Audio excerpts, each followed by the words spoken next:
Good morning, students. Let's welcome to the today's session. Before starting directly, before going to the topic directly, let me briefing the yesterday's topics which we have covered. And we have discussed yesterday briefly. We have discussed about data warehousing, what is meant by data mining, and data business intelligence. Like here, we have different kind of data sources, and all these data sources are initially we're having, and all these data sources are integrated through the process of data cleaning to form a single data warehouse. And after that, from the data warehouse, and the steps called selection and data transformation are performed to derive the task relevant data. Okay, and all this entire process, all this process comes under the task of data pre-processing. And after that, we are having data mining step, which results in the patterns, some interesting patterns, and thereby the final result is the generation of the knowledge. And this is the overall task of data mining, and which is popularly known as KDD process, knowledge discovery in databases. And here, what is a pattern? Yesterday we have taken an example for this. We have selected some patterns from movies database, and from that we have formed some patterns by taking the combination of film heroes and directors, and so based on that, so how can we tell that a pattern is a pattern is a good pattern? So if at all it satisfies certain user-defined threshold, then we can consider that pattern is a good pattern whenever it satisfies some user specified threshold, right? Okay, then we are having some other different frequent patterns, like set of item sets such as milk and bread. That pattern frequently appear frequently together in a transaction data set. That is a frequent item set. Similarly, we are having sequential patterns, and similarly we are having some structural pattern. Here in sequential pattern, the pattern occurs in a sequential manner. Like first PC occurs, after that digital camera, and after that memory card. Like that, there is a sequence identified in the pattern. Similarly, there are some structural patterns also. These all topics we have already discussed in the last class. And coming to the association rule, and these rules are generated from the frequent patterns. So just now we learned that how frequent patterns we can extract from the data set. So from that, after extracting those frequent patterns, then we can form some association rules, and these are basically of if-then rules. It consisting of some if and then type of. These are some if and then type of rules, right? And here, if we can set that an association is a strong association, then it should follow some interestingness measures. Those are support and confidence. And market basket analysis is a best example of the association rule mining. And coming to the example, yesterday we have seen how we can calculate the support and the confidence for assessing the association rule. Means support is nothing but the probability that a transaction consisting of both the x and y. And here is a formula for that, as support is equal to support count of x union y by total number of transactions. And similarly, confidence can be obtained as conditional probability that a transaction containing x also containing y. It can be indicated with the p of x by y, and which can be given as support count of x union y by support count of x. So rules that satisfy both minimum support threshold and minimum confidence threshold are called as strong rules. We need only these strong rules in the association rule mining. And here, the market basket analysis is the best example of the association rule mining. So what is this market basket analysis? This is also called MBA in short. In market basket analysis, it identifies the buying habits of the customer. That means it identifies the baskets of the customers, different customers, items in the baskets especially, and they identify some patterns, which items are purchased together by the customers, like that. And its main aim is to find the associations between the different item sets that the customers places in the shopping basket, and it leads to effective sales and marketing. So why there is a need for identifying the items in the basket of the customer, and how the patterns, different patterns are formed, and how the vendors can effective their sales and marketing. Let us see with an example. Here, for performing market basket analysis, each item in the store has a Boolean variable representing the presence or absence of a variable, etc. And this concept can be better explained by taking an example and coming back to that explanation again. Here is a basket consisting of different items which are purchased by the customers. Here is a basket 1, basket 2, basket 3, and basket 4. For example, out of all these baskets, I can draw one thing like, so for example, this is the transaction. This is the list of items present in the supermarket approximately. And consider first one item is milk, one item is bread, one item is cereal, one item is sugar, and one item is eggs, and next butter. So total 6 items are there in the supermarket, for example, consider. So what is there in basket 1? So here in market basket analysis, each item is represented with a Boolean vector. That means the presence of each item, Boolean vectors are usually consisting of zeros and ones, and presence of each item is indicated with 1, and absence of each item is indicated with 0. So if you consider basket 1, what are the items present in basket 1? Milk is present, and bread is present, curl is present, and remaining items are not there in this basket. And next, coming to basket 2, milk is there, bread is present, sugar is present, curl is not present, right? Eggs present. So butter is not there. Next, coming to basket 3. What are all the items in basket 3? Milk is there, bread is there, curl is not there, sugar is not there, eggs are also not there, and butter is there. So this is the basket 3. And what is there in basket 4? In basket 4, we are having only sugar and eggs. All remaining things we don't have in basket 4. So customer 1 basket, this is the basket of customer 1, and he only bought 3 things, right? He left the remaining things. That's why we put 0 in place of that. And coming to the customer 2, he bought 4 things, 4 items, and at that place we put 1, and all the remaining places are replaced with 0, like that. So this is the Boolean vector we obtained from each basket. So a vendor initially forms this Boolean vector, and after that he makes some analytics to identify the frequent items most of the customers purchase together. For example, if you consider this small example, what are all the frequent items purchased by the customers? If you observe this, milk and bread are purchased frequently. Out of all, most of the customers purchases milk and bread frequently. So from this we can draw a conclusion that the customer who purchases the milk may most probably purchases the bread. Similarly, a customer who purchases the bread most probably purchases the milk also. So like these predictions, they can draw from the market basket analysis. So what happened here? Let's come back to our theory part. Here each item in the store has a Boolean. Each item in the store has a, wait for a while. Here each item in the store has a Boolean variable representing the presence or absence of that item. And each basket can be represented as a Boolean vector, right? The Boolean vectors can be analyzed for identifying buying patterns. So these patterns can be represented in the form of association rules. For example, if you consider bread and jam, bread implies jam with certain support and confidence. This is an formation of an association rule. So when we can say that the formed association rule is a strong rule, That is purely based on the support and confidence. If the support and confidence obtained or satisfies the minimum support and confidence given, then we can say that this is the strong association rule. Otherwise, this is not a strong association rule. Like this market basket analysis can be helpful for the vendors. So coming to the applications, specific applications of the market basket analysis.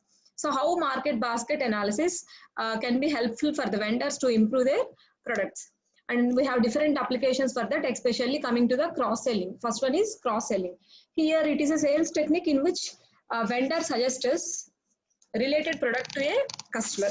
Vendor suggests us related product to a customer. For example, what are all the related products? So if you consider the previous example, we observed that there are two related products. One is bread and another one is milk. So from the Boolean vector, a vendor can identify the related products products like bread and milk, and he can suggest to the customers. So if a customer came to the store to purchase the milk packet, then he can suggest that if you want a bread packet also, like that. So like that he can suggest the customers, and thereby he can improve the sales. And next one is product placement. So what is this product placement? Vendor places two different products which the customer interested to bought together at the same place to increase sales.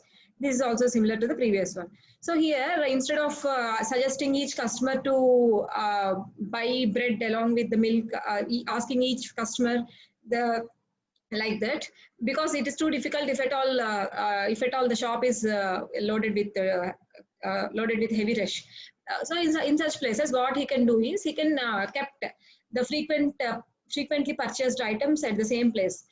For example, if at all there is a milk in one rack, there is a milk packet, he can put the bread packets beside the rack, or either bottom or below of the rack, so that when a customer came to that rack to take some milk packet, he automatically identifies that bread is there, and if at all he want that, he can take that. So like that, with the technique of product placement, also he can able to increase his sales.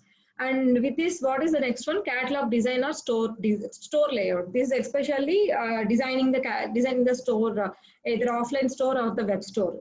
So here, as said earlier, by placing the products, frequent products together, arranging the store like that, he can able to improve his economy. So, and final one is loss leader analysis. What is this loss leader analysis? It is a pricing strategy where one product is kept at lower price and the related product is kept at the higher price. So vendor draws his profit from both the products. So here what happened, if you want to purchase the mobile, he lowers the price of the mobile compared to the market price. And subsequently, he increases the price of the earphones, respective earphones, which the customer willing to purchase with the mobile, right? Based on the purchasing habits. So what we actually thought, I want the mobile and its price is lower compared to the other market price, so I can take that mobile. But I don't bother with the price of the earphones. Why? Because the price of the earphones is less compared to the mobile. I don't bother that whether its cost is increased compared to the market price. In general attitude, I'm telling. So with this, what happens? The vendor can draw the profit from both the products. And these are the applications of the market basket analysis. And coming to, we're having different association rules. Okay, based on the level of abstraction involved in the rule set, we have multi-level association rule and a single level association rule. What is this multi-level association rule? If you consider this rule set,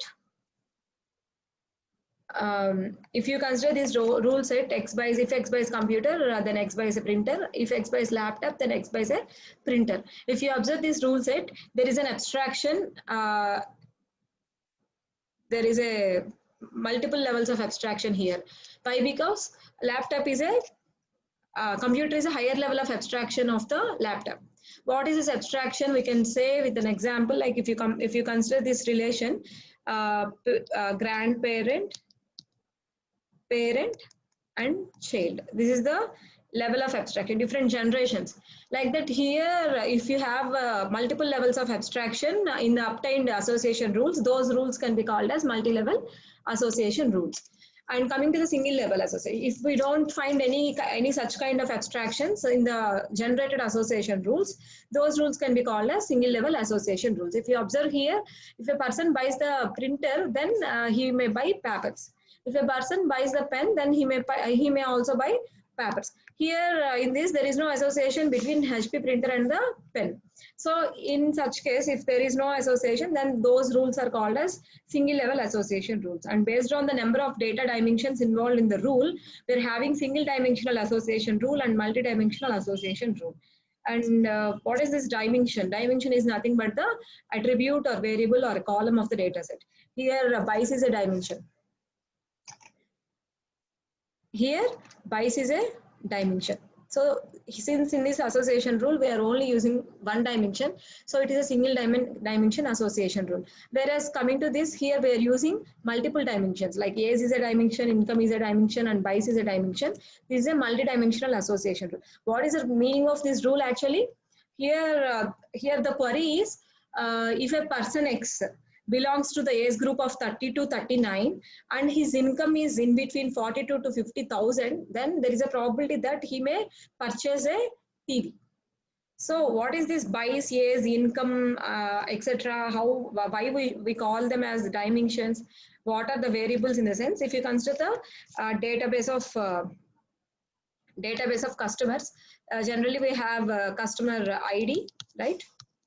Customer ID is there, and customer age, customer income, next customer, the product which is purchased by the customers, etc., etc. So here, customer ID is so and so, and age is some 25, income is 30K, and buys some X product, and customer ID is 2, his age is 30, income is 40K, and buys some Y product, and so on. Now, if I want here, if I want only if my query is, what is the, I just want all the customer details. I just want all the customers who purchases certain item. I just want the details of the customers. Customer ID, I just want who purchases certain item. So for this, my interest is only these two. If my query is, I just want the age of the customer who purchases the laptop. So then my interest is this one and this one. So based on the query, we can retrieve the particular columns from the data set, right? So those columns are called as the dimension. So our query, if our query uses a single dimension, then it is a single dimension association rule. If our query uses more than one dimension, then it is a multi-dimensional association rule. And coming to the third one, based on the type of values handled in the rule. Within this, we are having two association rules: Boolean association rule and quantitative association rule. Again, here Boolean association rule example is the market basket analysis. We already passed that topic, right? So here, where the presence and absence of an item is represented with the Boolean values, and each from each basket, a Boolean vector is formed from each basket, right? So those rules, all those rules from market basket analysis are examples of Boolean association rules. And what is this quantitative association rule? If you consider the previous example, here we are dealing with, in this rule, we are dealing with some quantities, right? So if our association rule is dealing with some quantities, those association rules comes under quantitative association rules. And coming to the next topic, frequent items. What are the frequent items? We already know about the frequent patterns. So if a pattern is a frequent pattern, it should satisfy its count should satisfy the predefined user threshold, right? Similarly, here is a frequent item. If an item X is frequent, only if it occurs at least as frequently as a predefined minimum support count. So there is a predefined minimum support count. If an item is said to be a frequent item, it should satisfy the minimum support count.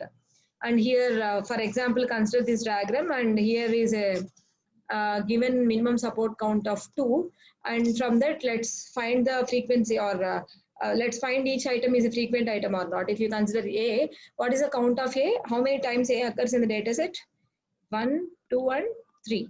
So count of A is 3. Since it is greater than the minimum support count 2, it is a frequent item. Similarly, count of B, how many times B occur in the data set? 1 and 2. So count of B is 2, and since it satisfies the minimum support threshold, so it is a frequent.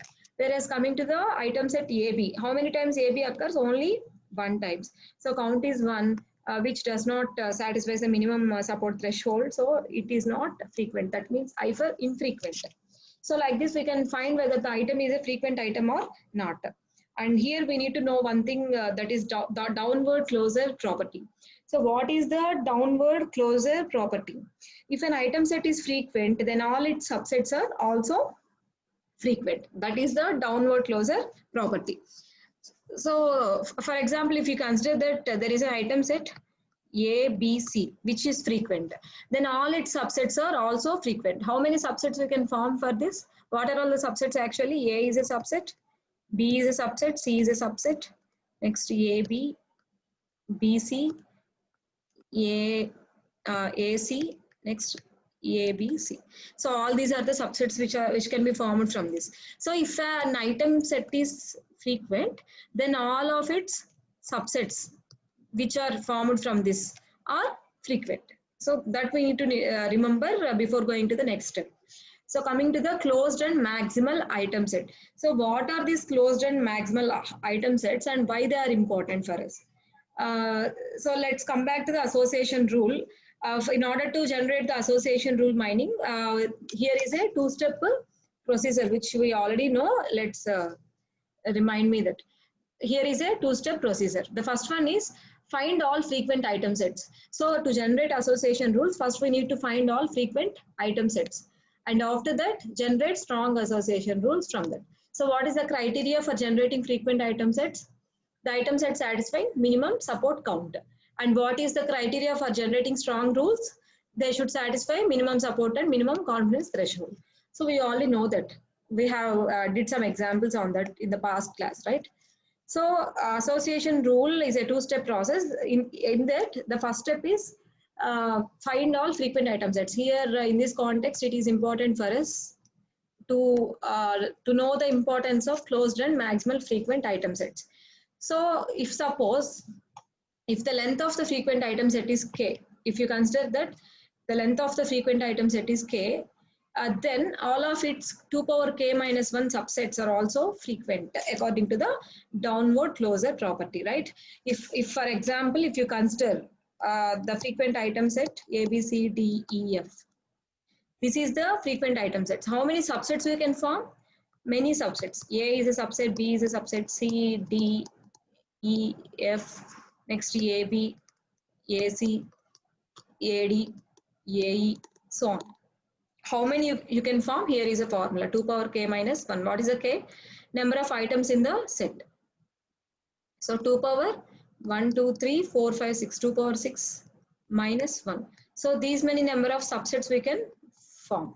If k is equal to 100, then what happened? If suppose here is a set which is frequent. Set of how many items are there? 6 items.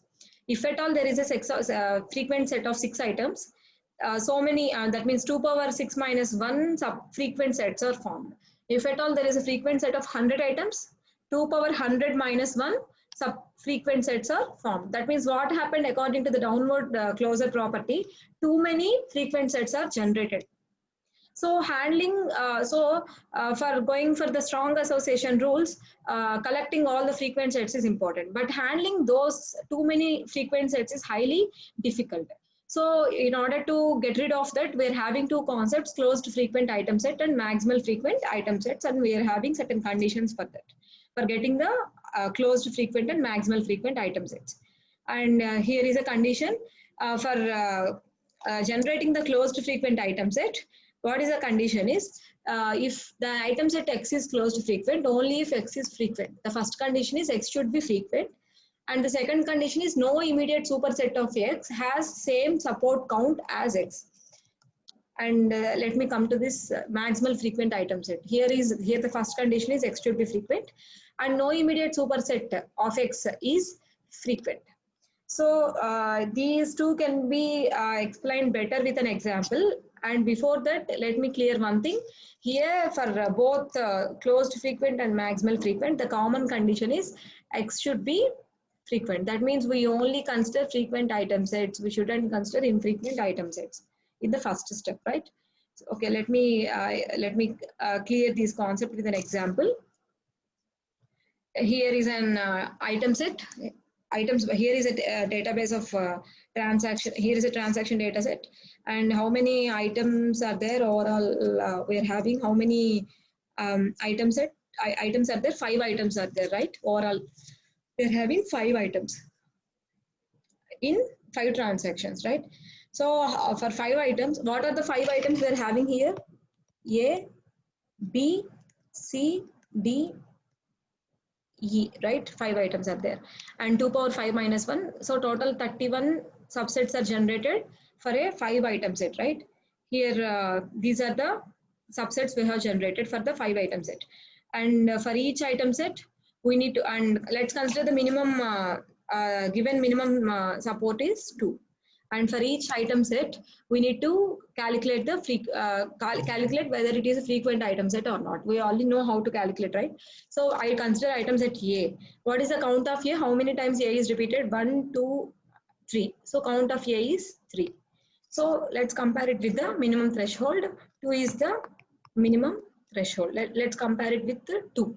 Since it satisfies the minimum threshold, it is frequent. Let's consider B. How many times B is repeated? 4 times. So it satisfies the minimum threshold, so it is frequent. Let's consider randomly AB. How many times AB is repeated? 2 times. So it satisfies the minimum threshold, so it is frequent. Let's consider some B. How many times B is repeated? Here 1 time, here is 1 time, here is 1 time, and 4 times is repeated, right? So it is frequent. Let's consider some ACD. How many times ACD is repeated? ACD 1 time is repeated, and only 1 time. So 1 time. So it is not frequent. That means infrequent. Why? Because it doesn't satisfy the minimum threshold. Next, consider some BDE. How many times BDE is repeated? Nothing. So it is 0 here. It is infrequent. Let's consider this ABCE. How many times ABCE is repeated? This is 1 time, and this is 1 time. So here 2 times, and it satisfies the minimum threshold, it is frequent. So in this way, we can as a first step, we can calculate all the frequent and infrequent item sets. That means we can find the all the for all the items whether they are frequent or not. So totally from this, we're having, by taking the minimum support count of 2, we're having total of 31 item sets, and out of that, 15 are frequent and 16 are infrequent. So what is the first condition here? X should be frequent. So to generate closed frequent item set and maximal frequent item set, X should be the frequent. So for this, we are excluding all the infrequent item sets, and we are considering only the frequent item sets. So now we are only having 15 item sets with us, because we are only having 15 item sets as frequent item sets. So these are the frequent item sets we are having. Now we are coming to the closed frequent item set generation process. So the first step is X should be, what is the first step here? X should be frequent. So the first step is satisfied here. Why? Because all the items are frequent here, right? And the next step is no immediate superset of X has the same support as X. So let's divide this statement. No immediate superset of X. So what is the, if you consider A, what is a superset? Immediate superset of A? AB is an immediate superset, and AC, AE, yeah, these three are the immediate supersets. So no immediate superset of X has the same support count as X. Consider this, here is no. No immediate superset of X has same support count as X. So what is the support count of A? 3. So no immediate superset should match. That means the support count of the superset shouldn't be matched with the subset. So here is 3, here there is a match. So it fails the condition. Here it is not closed. And coming to B. Again, what are the immediate supersets of B? Immediate supersets of B includes, this is the immediate superset, this is the immediate superset, and this is the immediate superset. So what is the count of AB is 2, okay, count of BC is 3 and count of B is 4. Here it fails to satisfy the condition. Why? Because the count of B is 4 and it matches with it, right? So it is also not closed. Next, coming to C. What is the immediate superset of C? What is the immediate superset of C? AC is there, BC is there, CE is there, right? Immediate superset of C. So here count of C is 4, count of AC is 3, okay? Count of BC is 3 and count of CE is also 3. So supersets counts does not equal to this C, 4, right? All are 3. So this is closed.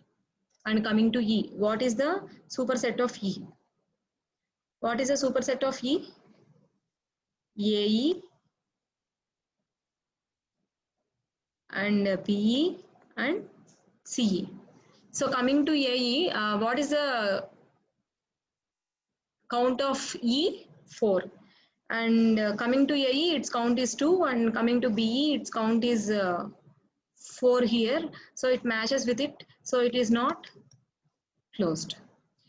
For example, consider another thing randomly. Consider this BC. What is the superset of BC? ABC, BCE, right? And the count of BC is 3, count of ABC is 2, count of BCE is 3. So it matches with the BC. So it is not closed. And for example, consider another thing, ABE. What is the superset of ABE? This is this one. And it is 2, here it is also 2. It matches with it, so it is not closed. Consider the last one, ABCE. Since there is no superset for this, we can conclude that this is closed. Since there is no superset for this, we can conclude that that is closed. So like this, we can calculate whether the item set is closed or not closed. So what is the condition here? No immediate superset of X has same support count as X. Immediate superset only we need to consider. So these are the obtained values for all the item sets, whether they are closed or not closed. Next, coming to the maximal frequent item set generation. So here also same. What is the first condition? First condition is X is frequent. And what is the second condition? No immediate superset of X is frequent. So if you're coming to the A, here we no need to consider the count, right? We just consider whether it is a frequent or not superset. So what is a superset of A? AB is a superset, AC is a superset, and AE is a superset. So no superset, no immediate superset is frequent, but here all are frequent. So it is not maximal. If you consider B, what is the immediate superset of B? This one is immediate superset and this one is only one immediate superset. This one is immediate superset, and here this is frequent, and here this is frequent. So according to the condition, the immediate supersets shouldn't be frequent. So it is not maximal. If you randomly consider E, what is the immediate superset of E? AE is there, BE is there, CE is there. Since all are frequent, this is also not maximal. Consider AB, CE. Since there is no superset for this, we can conclude that this is maximal. And these are the values. This is the final set. Here, unfortunately, for this example, we have considered all sets are comes under. For this example, we have considered all sets are comes under not maximal except the last one. But this is not the case actually. So here from the overall result, it can be evident that out of 15 frequent item sets, we are having only 5 closed frequent item sets, and we are having only one maximal frequent item set. And from this we can tell that the maximal frequent set is a subset of the closed frequent set, and the closed frequent set is subset of the frequent item set. Okay. And in the next class, we are going to cover the topics a priori method and FP growth. Those are the efficient and scalable frequent item set mining methods which are used for generating association rules. Let's wind up today.